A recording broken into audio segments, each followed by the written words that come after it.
గోదావరి పుష్కరాలకు ప్రభుత్వం అన్ని ఏర్పాట్లు చేస్తుందని చెప్పారు దేవాదాయ శాఖ మంత్రి ఇంద్రకరణ్ రెడ్డి. ఈ నెల 10 వరకు పుష్కర పనులు పూర్తి చేస్తామన్నారు. అటు వర్షాలు పడకపోతే ప్రాజెక్టుల్లోని నీళ్లతో పుష్కర స్నానాలకు అన్ని ఏర్పాట్లు చేసి నీళ్లందిస్తామన్నారు. ఇక పుష్కరాలు మొదలయ్యే మొదటి రోజే సీఎం కరీంనగర్ జిల్లా ధర్మపురిలో పుణ్యస్నానం చేస్తారని చెప్పారు. రాష్ట్రపతి ప్రణబ్ ముఖర్జీని ఈ పుష్కరాలకు ఆహ్వానించామన్నారు ఇంద్రకరణ్ రెడ్డి.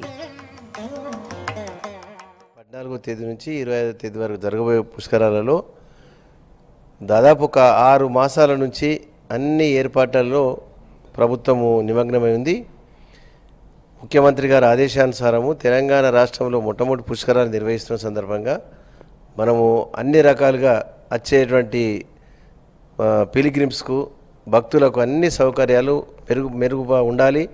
తెలంగాణ రాష్ట్రం ఒక ప్రతిష్టను నిలబెట్టుకోవాలని చెప్పిన తర్వాత దాదాపు ఇప్పటికీ 600 కోట్ల పైననే ఖర్చు పెట్టి రోడ్స్ ఘాట్స్ మొదలు స్నానఘట్టాలు 27 స్నానఘట్టాలు ఉంటే ఇప్పుడు 106 స్నానఘట్టాలు అయినాయి. అదేవిధంగా రహదారులకు R&B డిపార్ట్మెంట్ ఆధ్వర్యంలో 250 కోట్ల రూపాయలతో మరి R&B డిపార్ట్మెంట్ ఆధ్వర్యంలో రోడ్లు వేయడం జరిగింది. ధర్మపురి క్షేత్రంలోనే 13వ తేదీ రాత్రికి అక్కడ ఉండి బస చేసి 14వ తేదీ సాంప్రదాయ ప్రకారంగా ఆ రోజు పుణ్యస్నానం ఆచరించి దర్శనం చేసుకోవడం జరుగుతుంది.